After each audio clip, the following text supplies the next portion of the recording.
बड़दाण्डरे चली रोसई निज हाथ में केन्द्रापड़ा अंचल आसी गाँव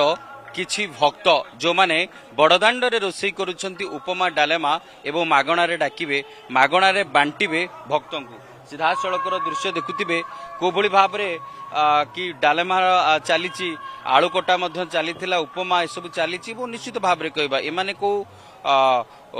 जो कहा जाए उच्च पदवीर चाकरी करि नाहंती कि को बड़ बड़ शिल्पपति नुहंती साधारण ग्रामांचल साधारण लोके एवं टंका आदाय करी एभली करुथिबार जा सूचना मिली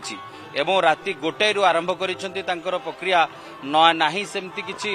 सठिक ठिकाना शेष में बड़दाण्डरे ही पकई सारी चूल्हा एवं आरंभ कर रोसई जी आयोजक रही आज्ञा ये जो उद्देश्य केमती रही कौठू आसी कौन कौन सब व्यवस्था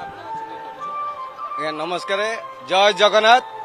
से जगतनाथ जगन्नाथ सबुरी नीला से ही सबू कर आमे आसचु केन्द्रापड़ा जिला बारू पंचायत तेलीपाटण ग्राम आमे समस्ते कौ बड़ लोकिया नुह सबू यही चाषी भाई माने गरीब भाई माने समस्ते सांगसुद हो कलेक्शन करी आमे सेवा समिति माने लोकों सेवा करूँ आगे आसचु जहाँफल काली आमे एठी आसी पहुंचलु राति 10 घटिया समय पहुंचिकी आमर समस्त भाई माने जो आस 10-15 जन समस्ते आमको हेल्प करी राति गोटाई रु आमर आरंभ कलु से जगतर नाथ जगन्नाथ दाण्डरे से जार रथ बालीर रथ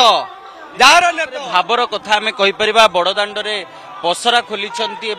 एठी रोसई करिसेंती राति गोटेरु जे पूजक रही आम सीधा सड़क पचारि बुझा से पूजक जे रोसई करुथिले केमती गोटे निश्चित भाव में आम कहीपर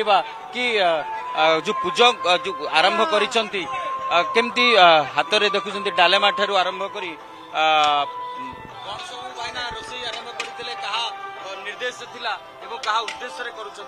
कालिया कालिया निर्देश आमर उपमा चली डालमा चली राति गोटाई बेलू आम काम कार्यक्रम आरंभ चली भोर 5टा चली रोसई आम सरी पारे बड़ दाण्डरे चली कम से जगार द्वारा से जगह आम टाणिकी आणु सब वर्ष ये ठाकुर पाक आणुची एमती आम कम करूँ ठाकुर आम खुशी भल सब रखी था